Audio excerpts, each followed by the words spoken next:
আমাদের নবীকে সবচেয়ে বেশি ভালোবাসি, যিনি আখিরি নবী, যাকে বলা হয়েছে ওয়ামা আরসালনাকা ইল্লা রাহমাতাল লিল আলামিন।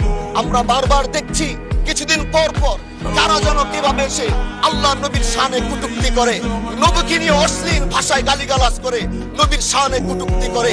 এই আন্দোলন, এই সংগ্রাম করতে গিয়ে আপনিও মানুষ স্পিকার দেখেছেন, রাস্তাঘাটে আন্দোলন করতে গিয়ে কত মানুষ মৃত্যুবরণ করেছে।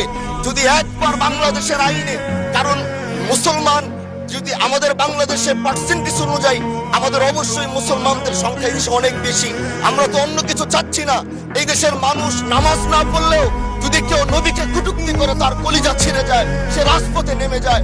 আমি বলবো যারা নবীকে কটূক্তি করে, নবীর নামে গালিগালাজ করে, এদের মৃত্যুদণ্ড, এই আইনটাও যেন বাংলাদেশের এই সংসদ থেকে পাশ করা হয়।